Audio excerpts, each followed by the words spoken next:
धाराशिवमध्ये अंगणवाडी पोषण आहाराचा खिचडी घोटाळा आहे। अंगणवाडीच्या चिमुकल्यांचा पोषण आहार मेनू गायब आहे। सोमवार ते शनिवार मिळतो एकच आहार। कुपोषण दूर करणं अंगणवाडींचा उद्देश आहे। निकृष्ट आहारामुळे उद्दिष्टाला हरताळ फासतंय। ह्याला कधी कधी बुरशी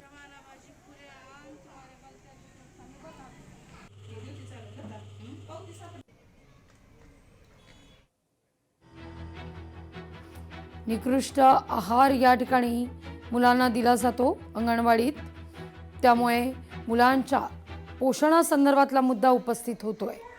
धाराशिवमधली ही दृश्य, त्यामुळे पोषण आहारात मोठा घोटाळा होत असल्याचा आरोप या ठिकाणी करण्यात आलेला आहे। सोमवार ते शनिवार केवळ एकच आहार मिळतो, तर 2 आहारासंदर्भात निर्णय घेण्यात आलेला आहे, पण केवळ एकच वेळ हा पोषण आहार मिळतो आणि तोही निकृष्ट दर्जाचा असा आरोप आहे।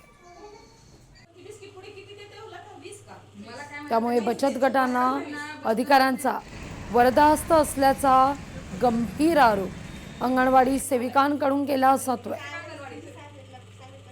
आपल्याकडे 167 अंगणवाड्या आहेत नागरी प्रकल्पामध्ये आणि 6 महिने ते 3 जो वयोगट आहे, गरोदर माता, स्तनदा माता आहे, 14 ते 18 किशोरवयीन मुली आहेत, ह्यांना आपण THR टेक होम रेशन हा आहार दिला जातो।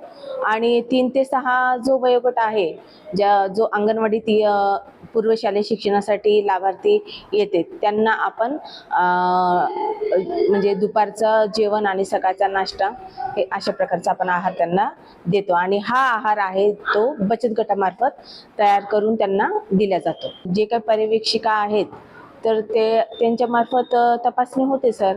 वजन आहे, पोरांचे वजन कमी आहेत काही किंवा तसे पण आहेत काही कमी जास्त, पण त्यांना काहीतरी मिळायला पाहिजे ना त्या खाऊ मधून। रोज खिचडी मधून तरी काय मिळते? खिचडीमध्ये काही नसतंय, टमाटर नसतं, कधी शेवगे शेंग नसती, काहीच नसते, आणि रोज उपीट गव्हाचं भरडिलेलं नुसतं शिजवलेलं असते। मग त्याच्यातून कुपोषणावर काय परिणाम होणार आहे त्याचा?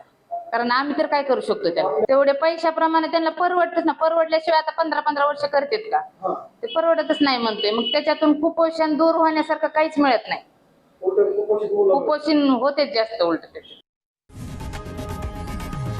लोकशाही मराठी ऐका, पहा, जागरूक रहा।